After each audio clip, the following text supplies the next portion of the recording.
Greetings everybody, Dragon here, and in case you aren't aware, DreamWorks has decided to do a live-action adaptation of How to Train Your Dragon that is set to be released in 2025. Now, just to give you a summary of the story, this is a fantasy movie taking place in what is assumed to be Scandinavia during the Viking Age. The story follows the character Hiccup, that is an outcast among his people that are Vikings. In this fantasy setting, Vikings aren't raiders like their historic counterparts, but instead dragon slayers. Hiccup, unlike many of his contemporaries, is a small and weak kid that doesn't seem to have any aptitude for dragon slaying. While trying to prove his people wrong, he manages to take down a dragon, but when he finally catches up with the fallen beast, he can't help but feel empathy and sympathy for the helpless creature, so he decides to let the dragon go. Later he finds out that his attempt to catch said dragon left it injured beyond healing, and the beast is no longer capable of flying.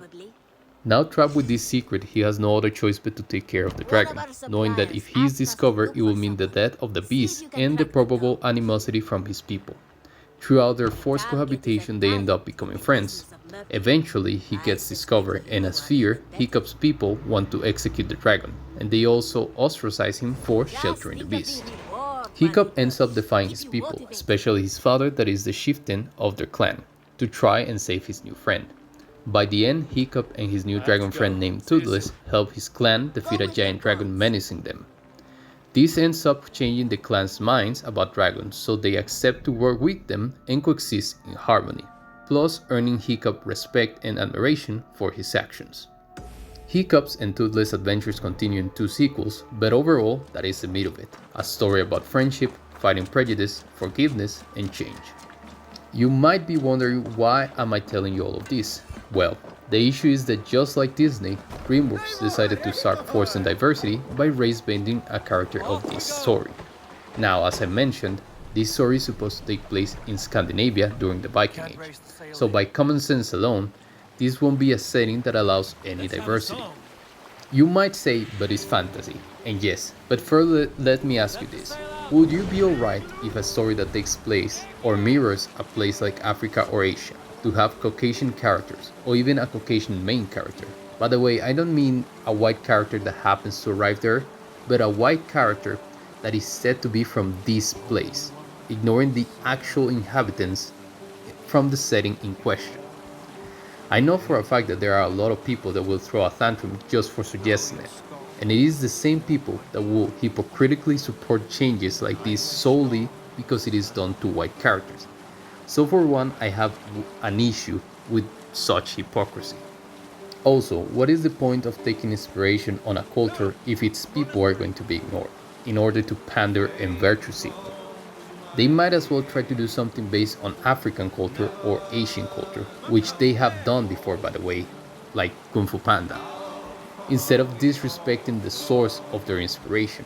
I don't think anyone is saying you can't educate yourself on or embrace a culture that isn't yours, but there is also the common decency of not trying to appropriate others' cultures for self-satisfaction, especially if it is used for their own greedy goals.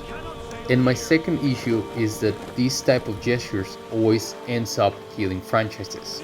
Take for example all of Disney's live action adaptations. People are just tired of either lazy products that barely make an effort to be exciting, or people are tired of pointless changes for the sake of pandering. Hell, even though Disney is not the first company to attempt live action adaptations of beloved titles, they are 100% responsible for the decline in demand for such projects.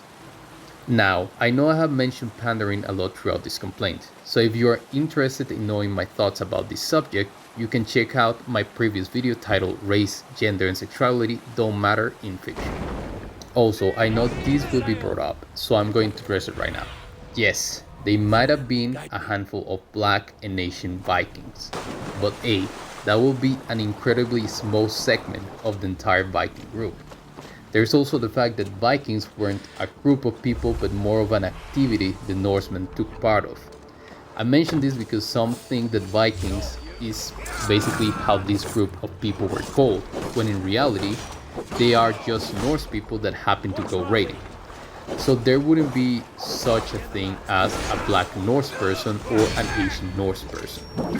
And B, maybe after the Norse people spread out, There could be a chance that they took in people from different countries or even mingled with them, but that doesn't erase the fact that the original Vikings were from Scandinavia. That is where these figures came from, meaning that no matter how anyone wants to spin it, the Vikings will always be Caucasian. That doesn't mean that other people aren't allowed to admire, educate themselves on, or embrace their culture and beliefs, just that no matter what, it will always be a reflection of the people from Scandinavia. But do you want to know why this is really stupid? Because they could have easily done either an in between story in live action that dealt with Hiccup and his friends going to different countries that also have dragons, but because they aren't used to these new types of dragons, they have to team up with the locals in order to befriend these new creatures. Or hell, maybe even expand the lore and add other mythical creatures, or even make a sequel of the trilogy that, like I mentioned before, deals with the original characters going to different countries and basically just adding diversity organically instead of forcing it in. Like honestly, it is just surprising to me that with so many examples of this type of gestures failing, that any company will be so tone deaf. Regardless, maybe their first live action adaptation will be good, although there is a lot of evidence pointing to the contrary. Either way, that's about it. Hope you enjoyed the video, hope to see your thoughts in the comments, and I hope to see you next time. Goodbye.